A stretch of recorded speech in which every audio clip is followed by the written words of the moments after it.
Gihan ay nasa lokal kagamhanan sa dakbayan sa Lapu-Lapu ang mga ayuda nga mahatag ngadto sa mga upunganod. Nunot ni ining nagpadayong krisis mugna sa gubat sa Middle East. Ang dugang detalye sa live report ni Luan Merundina. May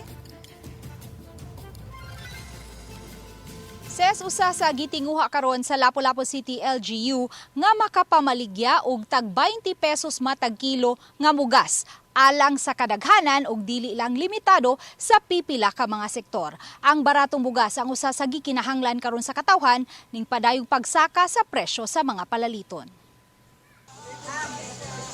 Sukad ni adtong Marso 26, aduna nay tag 20 pesos matag kilo nga bugas nga mapalit sa Lapu-Lapu City pinaagi sa abag sa Department of Agriculture, National Food Authority ug Food Terminal Inc. Apan limitado lang kini alang sa mga rehistradong solo parents, senior citizens, PWD ug mga 4-piece member nga mga taga Lapu-Lapu City. Ang operator sa usa ka photocopier sa Barangay Pusok nga si Arseneth Federicos, buot usab untang mupalit sa tag 20 pesos matag kilong bugas. College na ang iyang kamagwangang anak, samtang grade 9 ang manghod, busa lisod kaayo alang niya og sa iyang bana nga nagtrabaho usab sa MEPS ang nagkamahal na nga mga palaliton karon. Sa karon nga ko kilo sa bugas, ma'am, grabe jud kapait. Kayo gyud hunahon-hunahon bugat kis bulsa ba. Kay grabe jud ka unsa ba? Nya dapat ko'y college. Sa sesyon sa Lapu-Lapu City Council kaganihang buntag, giaprobahan sa konseho ang Supplemental Annual Investment Plan. Kini ang unang rekisito, una matuki ug maaprobahan usab ang Supplemental Budget number 1 diin nasukip ang 10 milyones pesos nga budget alang sa rice subsidy.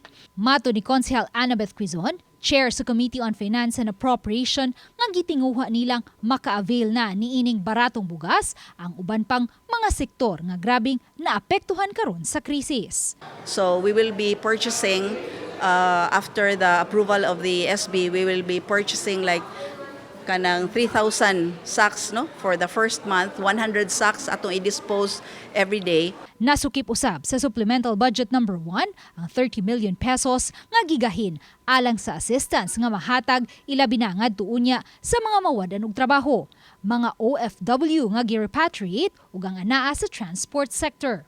Daghan siya components, ma'am, na siya 20 pesos for sale, na siya rice for distribution, nya naapod siya kanang local nga subsidized rice nga pwede po nato ibaligya at a lower cost.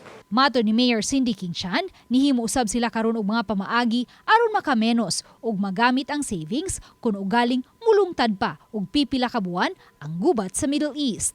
Niadtong Lunes, gitigom sa mayor ang Crisis Management Committee sa Dakbayan aron mahan ay ang mga laka nga buhaton nga masigurong matabangan ang labing nanginahanglang mga upunganon. So we have again asked our departments and offices to really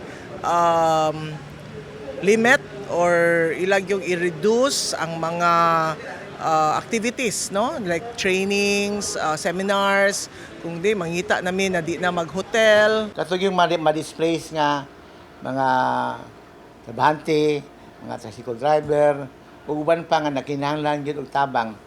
Amo tong buhaton tong among nabuhat atong panahon sa COVID nga doon na gyud mga ihatag nga ayuda nga mga pagkaon ug bugas. Ses kun maabot na unya ang 75 million pesos nga Local Government Support Fund nga gisaad sa nasudnong kagamhanan, gamiton kini sa Lapu-Lapu City LGU aron ipamalit og dugang bugas alang sa rice subsidy sa mga upunganon. Ses? dagang salamat Luan Merundina.